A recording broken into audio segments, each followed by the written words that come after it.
Hey party people, this is Jeremy for MVM, and today I'm here with another Kickstarter preview for Die in the Dungeon. It is a game by FunDaMental Games, plays 1 and possibly 2 players depending on your scenario, 30-60 minutes, and in this game you are monsters that are delving into dungeons. So you'll choose one of the 4 monsters and you will head into the dungeon, flipping over tiles, taking on events, and ultimately a group of heroes as you go along. There'll be different packs of them and different things that are taken away from you or heal you. There's a whole bunch of stuff that will go on, but for you, it will all be played out in dice. These dice, each die will represent your stats. You got D4, D6, D8, D12, D20. I'm just going to keep saying Ds until we run out of Ds. But anyway, it's going to be a dicey game. So we're going to be doing a lot of dice manipulation, more than you probably would expect. So it's called Die in the Dungeon, and it's going to prove to you how dicey it is. So let me show you how this game works. You're just trying to make it through with enough time left, or stay alive. Make sure you have enough health to fight off this big epic party at the end, and hopefully you survive to win a game of Die the Dungeon. I'm going to show you how this game works. Let's get to the boards. The first part of setup here is choosing a character. So this is the dire roller here, and there are 3 other characters in the game. They're all very asymmetric, and it plays out completely differently, trust me.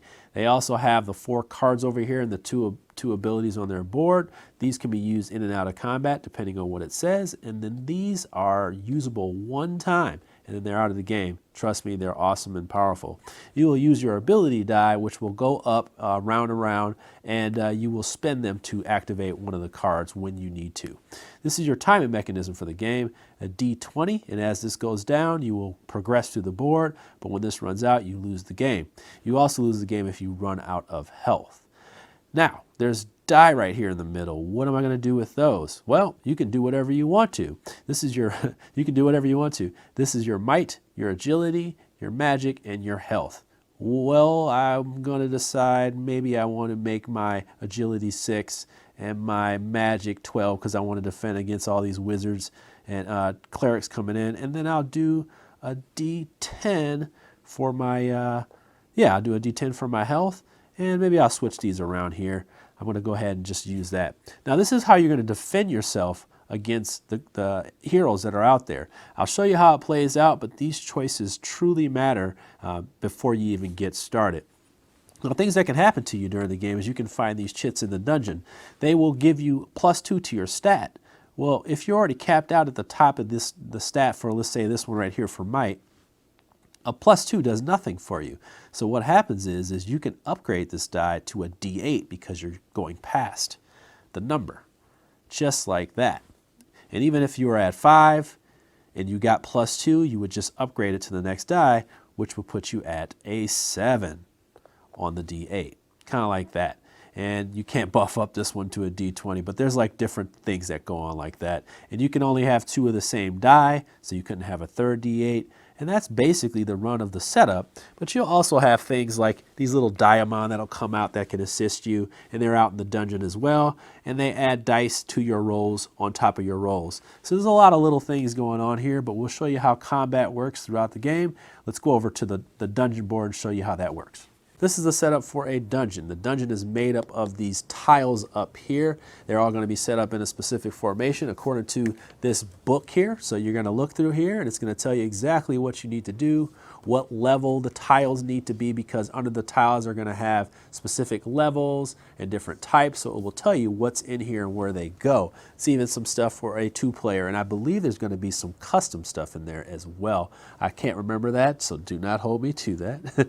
Around the board, around the board that you've made, you're going to have different types of tiles, but ultimately you just want to make sure you have the chits in the right place. These are the diamond I talked about. These are flipped over. They're just cute characters. You also have your start one here, and remember these chits that give you +2 to your stats. Now I'm just going to go right into what a turn entails. The first thing you're going to do on your turn is you're going to gain 1 ability point, and these are used to spend on your cards that you have in the game, okay, or your different abilities that are available. And this can only cap out at 4. You can't go above 4. The next thing you can do is rest, and sometimes you want to rest because your health is down. What you can do is spend up to 3 of your time, which is one of the most valuable resource is your time, and you can recover your health up to 3. So I can take this down to 17, and then I would gain 3 health. All right. The next thing I want to do is lose time, and what losing time does is it allows me to move. Okay, so I'm going to lose time, and boy, I'm having a hard time finding that 19, buddy. There you go. All right. So I'll lose time, and now I can move anywhere where there's a path, one spot. Definitely don't want to go to the epic party right there. I'm going to tell you right there, I do not want to go to that party. So I may want to just move 1 to the right. And when I do, I just flip this over, and I read what it is. This one says classic fight. It says classic, just fight. And what I'll do is I will pull out those characters right here. Well, I just so happen to have all 4 of them right there. But I'd be looking at this number 1 right here, which tells me the level. I would also see the kind of the event that's going to happen here, and they can be different. I have ones that are magic. This one says it's a level 2 when I gain 2 magic, which means I can upgrade my die, but I'm going to be fighting a ton, a ton of these wizards right here. It's going to be a tough battle. Or I may have healers, so I have a whole bunch of clerics and a mystery character right here as well, and it tells me roll a dungeon die until I find a non-cleric character. Or this could be the casters right here. It says I can't use my might stat during this battle right here. So you have all different kinds of things that can happen in the dungeon, but I'm going to show you what a fight looks like because this is pretty much the run of the game. You're going to be doing this each round, ticking your things down, going to new events here as you move across the tiles, but I want to show you some of the combat, and that's all we're really going to be doing is making this path, trying to make it back to the epic party. So let me go ahead and pull these characters down. We're going to move some things aside, and we're going to show you what combat looks like and die in the dungeon. Okay, now we are ready to fight this party of heroes, and we have our fighter, rogue, our wizard, and our cleric, and they attack according to specific stats. So our warrior will be fighting with might. We have our rogue with agility, and then our wizard's going to attack with magic. And this cleric is not going to attack at all, but what it is going to do is serve as a blocker for all these other characters. We cannot fight them until we take this one out. Now, when we fight with those stats, we're going to be counting up the numbers on each character for that specific fighting stat. So this one is going to be the might, and we're going to add up the 4, 2, 1, and 2 right there. So that's 4, 6, 7, 9, and we will roll a die that is closest to rounded up. So that would be 9 would go up to a D10. So now we'll look at the rogue, and when they will fight with a stat of the agility, 4, 6, 7, 9. So they will also roll a D10.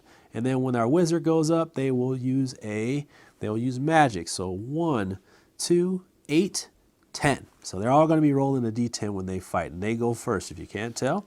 So we're going to be rolling up against the stats. So they're going to roll for might, and our might is a 6. All right, so they got a 4. All right, so they missed, but let's say they did hit, and let's just say they rolled a 7. Ooh, they rolled a 7. All right, so we would take a hit, and if we take a hit, we can take a hit to the stat, or we can just take a hit to our health. It's a choice that we have, and that's what you're going to be doing. The whole game is making a choice of whether you want to sacrifice your stat or do you want to sacrifice health. Now, I would go with health in this situation because this is such a low die. This is one of my lowest die that if I keep letting it go down, these warriors will keep passing these checks and start taking me down. So I definitely want to keep that high. And that's the choice you have in this game. So that was a miss. We're going to keep it a miss. All right, how about that? We're going to keep it at a miss. So we have our rogue, and the rogue is going to attack. And they attack a 4 against my 8, so they miss. And then we have our wizard, who is going to attack a 12, and the only way they can hit me is if they get a crit. So they don't get a crit, so they miss. Now, since everything is done there, the cleric is not going to attack me. Now I get a chance to attack, and I can use any stat that I have to attack them back. And I have to choose which one I'm going to take out. So of course I'm going to roll a D12, and I'm rolling against whatever stat I think is the weakest here. So I'm going to be using my magic. Let's see, the magic is 2, 8, 9, 10. So that's a little too high. Let's see. But I'm going to do it. Let's go for it. So I'm going to go roll a D12. Hopefully I roll high. All right, whoa, I rolled out of the screen. How about that? All right, so I rolled an 8. How can I get to 8? Well, I'll show you how. One, whenever I defeat an enemy, I can use this pip because I'm going to get experience. And when I get 6 experience, I will move a 1 here, and then maybe 2 here, and then a 3 or whatever. But when I get those die, I can use this pip to raise it up 1. So I'm going to go ahead and raise it up 1 to 9.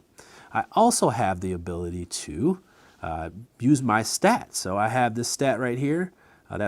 Was that a 9? That's not a 9. There we go. Now I can also use my stat. So maybe I want to bump it up once and then maybe twice. And that would get me enough to make 11. Okay, so I have to actually beat the number or I can't tie it. So I got to make sure I beat the stat. And that's how I beat the stat. I also have these diamond that could show up as well. So if I had those in my area, I could use those as well to bump up my stats and just roll those die. So I would take D6s and roll that. I'd roll a D6 and use it. I roll this D6 and use it. And remember, we have our modifiers there. But then I would take this out. And here's the interesting part right here. So when I take that priest out like I just did, now I have a smaller party and the stats get smaller. So now I have a 4, 6, 7, and that's going to allow them to roll a D8 instead. All right, so then let's say I take out another character, and I should say I'm earning experience while this is happening. It's just going up, and now I have defeated a second character, so I'd be at 2. All right, and then if I defeat the next character, now we're at a 4, 6, so they'd be rolling a D6, and the other one would be rolling a D6 as well. Let's say I take them out. So now it's going to be rolling a D4. So now the party has gotten smaller and smaller, and then we're left with that, and then we take them out. And we defeated 4 characters, so we should have 4 experience points. And once again, once we get to 6, this will go into this slot and become a 1. And then this will be a 2, and a 3, and a 4, and a 5, and a 6. And that's basically how combat works. You have so much to manipulate and play around with, but make sure you have enough health to finish. Make sure you don't run out of time. Now let's get back to the board. I'm going to talk about the epic party, and then we'll get to my final thoughts. Before we close out, I want you to see what the epic party part of the game is. Now remember, we were only 1 step away from them at the beginning of the game, but we're going to go right to them, and we can travel through these basically in 1 turn because they're explored already. So we'll go right on over here to our epic party, and they look just like this. What you're going to have is an event. They're going to tell you the level, which you already knew what the level was at the beginning of the game because you set it up. But it's also going to tell you the event that's going to happen. I cannot use abilities while a cleric is in the party. We got 2 of them. So you got to remember that they also get their little bonus for having more than 1, plus our special character. And our special character is this assassin right here. And the assassin has some ridiculously high stats, and so do all these epic party leaders or bosses. This is the barbarian, this is the warlock, and this is the patriarch, and believe me, they have some devastating stuff going on here. But our assassin, for instance, I can't defeat him until I defeat the other characters in the party, but then he also gets +2 to his might and his agility when he's by himself. Well, not fair. And then also critical strike. If the heroes succeed on an agility attack, then they deal 1 extra damage. Not fair, but we got to deal with it, right? So what happens is hopefully you survive and you defeat them and you win the game. But if you run out of time or you lose your health, you lose. Hopefully I've said that enough times so you remember. All right, party people, let's get to my final thoughts. All right, party people, final thoughts here on Die in the Dungeon. And I want to make sure that if I inject any of my opinion here, I know this is a sponsored video that may bother you. I'm sorry, I try not to, but some of that stuff just comes out of me. And to speak about Die in the Dungeon, this really hits the type of stuff that I like generally. I like to chuck a lot of dice, and I also want to have a game where I do chuck a lot of dice, but I have opportunities to manipulate them and deal with bad rolls and things like that. Now, each character's abilities alone allow you to deal with different situations as they occur. The fact that I can upgrade my dice as events happen, that's another bonus. And the fact that I get to choose my stats. Like I basically can make myself into kind of like a role player character and just say, I'm sorry, it sounds like stupid that I'm saying that, but at the same time I'm thinking, yeah, I get to take these dice and decide what my stats are. It doesn't tell me what my stats are, and I can choose those dice, and I like that those choices go right into the combat and allow you to use those your better stats to attack the weaker stats of the other characters.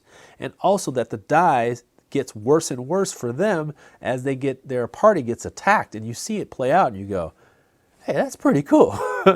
That's pretty smart. And, it's just done with dice. And the delving is very easy. You're going to be just flipping tiles and going through the paths. Hopefully you got enough health to do what you need to do at certain points, and you're not struggling all the way to the epic party.